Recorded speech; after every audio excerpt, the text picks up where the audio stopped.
My Stickam didn't work, so yeah, I couldn't do Stickam.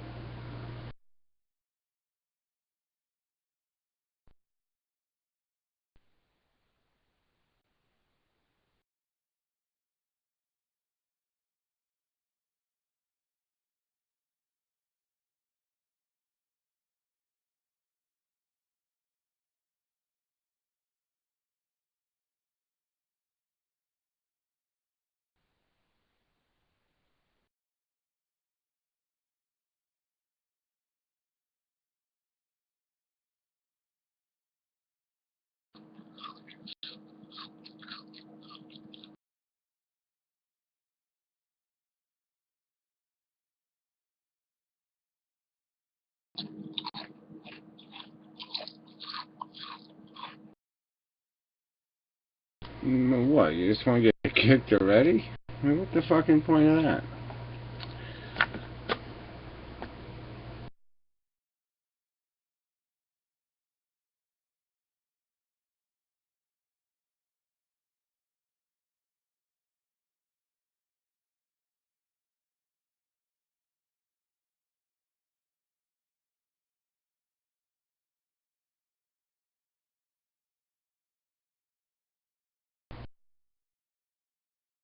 No, potato chip's a potato chip. Oh, a sub-DNA guy. I haven't seen him in a while. He went all wacky for a while, and then he got better. And I don't know what happened to him, but there he is. I don't mind, as long as you don't do something stupid.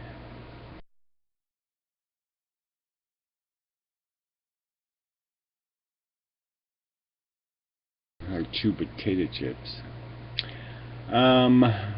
This is like really rude if you don't have none to share. No, I don't want to hear a bird story. I mean, some of these stories are, well, it's like everybody has a moth and everybody has a toad and everybody, do old videos about, look, there's a toad on my window. What the hell's wrong with it? It's not really a video. It's kind of a happy bear. You want to hear the story of the mosquito bite on my butt? It's a very good story.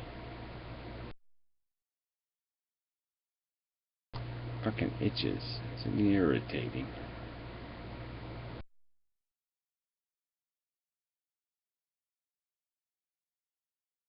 Oh, you had to kill them? That's what they all say. Especially the fat people. Fat people say that a lot. I had to kill them. Had to. Yeah.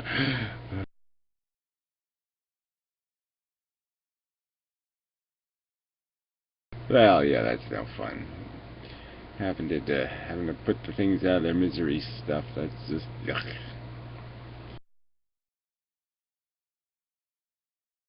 I had to kill a bat that way once, and it was squealing. It was just like, oh, ew, just ew, ew.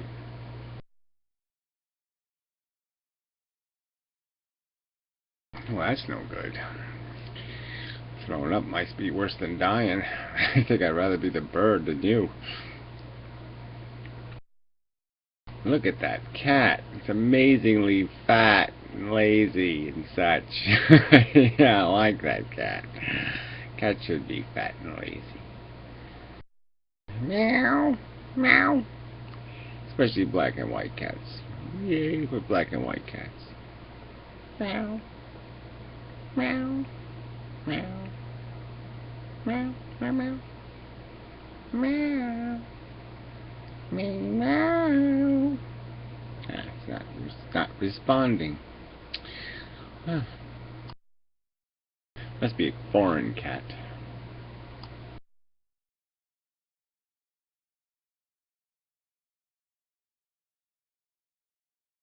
Yeah, well, you saved her a lot of trouble.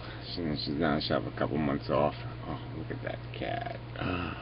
I'm very fat and fluffy. I'm fat and fluffy. I'm fat and fluffy. I'm very fat and fluffy. fluffy. It's a fat and fluffy song. Oh, it's very cute. Cats for the win. Oh no, existential cat. No, no, no. She's mad at me anyway. I did a pretty harsh video. You know, once. You know, was very. You know, probably hurt her feelings and such. She was talking all kinds of religious, kind of babbly bullshit.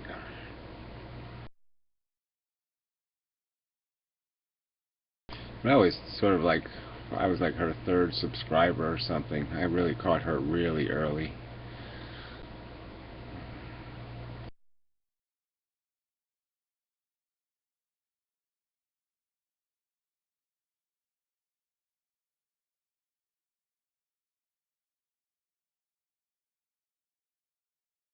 Yeah, well, it's okay. I mean, you know, she's really too perfect anyway, right? So I'd like a reason to put some distance between us. Some reason why it could never be Gary. Yeah, just, you know, so if I can turn her brain into mush, well, that's good. She really is damn perfect. She could do everything. She's pretty, and I don't know, it just seems like it's all too perfect.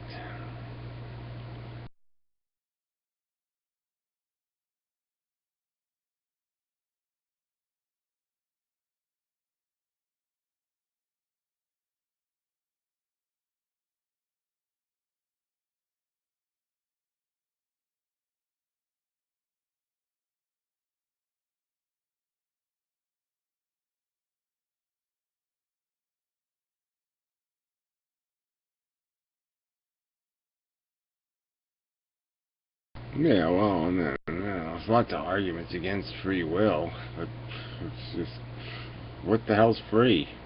Free from what?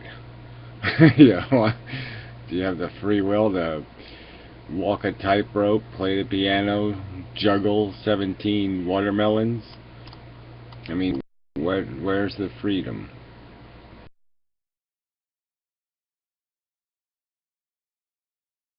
Yeah, I mean, where do you get your thoughts from? Well, I guess I sort of went to school and stuff, so I guess it's not free from that.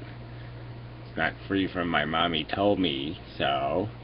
I mean, what are you free of? Free of what?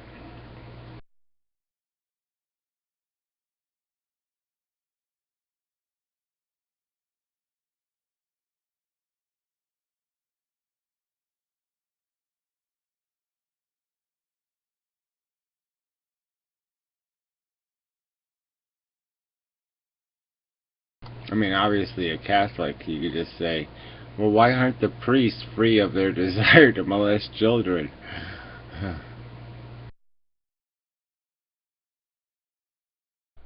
Anyway, hi Gary. Hello everyone. Okay, well, that's a weird segue. Now for something completely different. Hello. Yeah. Hello, everyone. Hi. In touch. Oh, it's nice. Nice seeing you. Well, not seeing you.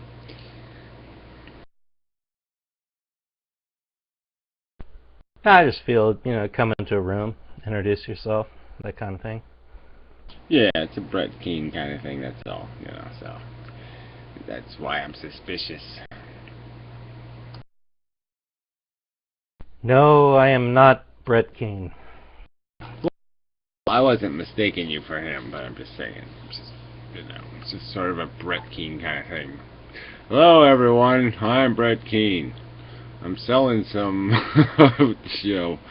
watermelon juggling instruction manuals. Go to BrettKeaneWatermelon.com. Get yours. Actually, that just reminded me something of an old Academy Award show. It was sometime in the 70s, and they had Henry Fonda as one of the keynote speakers. And he walks out on stage and he says, "Hello, my name is Henry Fonda." And it was just the weirdest, cringiest moment, because, like, well, duh, we've been watching your movies for the last 20 years. you're Henry Fonda. We kind of know that. Did anybody else see that Academy Awards ceremony? Oh, I don't know. It's going back a while. Yeah, well, Henry Fonda was kind of a, strange guy. I mean, he's kind of, so I expected him to do something a little strange because he was kind of strange. Um, Yeah, but he wasn't doing it strange like he just took 250 mics of LSD off stage or something. It was straight up. It was like, hello, I'm Henry Fonda. Like fucking 80-90% of the fucking country or the world doesn't know who you are. It was just really weird. but it's sort of true in a way, though. I mean, he really wasn't a very showy style actor. You know what I mean? He was kind of like your dependable kind of actor guy. So, maybe it was just part of the humility thing. I mean, he didn't make a whole lot of public appearances. He didn't do talk shows. He didn't do shit. I mean, he made movies, but you didn't really see him outside of movies. Yeah, well, that's true. Most of these Hollywood celebrities. But apropos of Henry Fonda, I mean, there was the third triptych in these Sergio Leone movies, and the last one I think was called. Well, the first one was called I think Fistful of Dollars, and the second one was called A Few Dollars More, and the third one was well, actually, the third one was Good, Bad, and the Ugly. So forget about. I just disproved my whole point. But he made a fourth one called, I don't know, like Once Upon a Time in America, or that was a gangster one, or anyways, sorry, I went on too long. Forgot my fucking point. Well, he made that. He made some other western, didn't have Clint Eastwood in it. So that was a fail. But yeah, I mean, those are three great movies. But you had Hang 'em High, and those were, I guess, the non-Sergio ones of the spaghetti westerns. But there was like three other, like, Hang 'em High. What was the other two? But they all weren't, they're all watchable. But yeah, I mean, for me, A Few Dollars More and The Good, Bad, and the Ugly were really great movies. Okay, I just remembered it while you were talking. It was that third movie where, like you said, you had this standard Lee Van Cleef, Clint Eastwood thing going on. I guess Eli Wallach was the other guy. Okay, it was that one. God damn it. I shouldn't smoke this much pot before a podcast. I always remember my train of thought. God damn it. Well, sorry, Gary. I'm going to have to wait till the next time you interject to clarify. God damn it, it's right on the tip of my tongue. It's right on the tip of my tongue. Yeah. Well, there might have been another one, but I remember there was a couple of weird elements to those movies because it was almost like they had the same actors, and it's almost like, oh, I guess they just made this movie like as a throwaway movie after they made the other movie because it's all the same people in it. And there was that little snarky kid. I remember that snarky kid was like 2 years older in the one movie, and it was like, oh, hey, it must be the director's son or something. I'm coming out of my coma. Okay, the name of the movie was Once Upon a Time in the West. It was with Henry Fonda and a bunch of those other spaghetti actors. Actually, yeah, that was the Bronson one, Charles Bronson. But that's the opening scene. Exactly, Bronson. Okay. Exactly, Bronson. Yeah, Charles Bronson wipes out everybody in the opening scene, which was pretty stupid, actually. The guy kills the fly by catching him in his gun. It was a great opening scene, but it was stupid. But yeah, it was classic, Sergio guy movie because it just did all that close-up stuff, watching people's eyeballs and things, and so. Yeah, I'm not sure if Sergio Leone took his, You know, that characteristic cinematography from, who was that Japanese guy? Kurosawa. You know, Kurosawa used to do that. He used to stage all his they weren't gunfights, they were sword fights, but he'd stage them all within the view of one camera. Anyway, I think... yeah, well, he used a lot more than one camera. And, yeah, well, I didn't think the Kurosawa guy was that brilliant, actually. I mean, The Seven Samurai is watchable only because it's fun.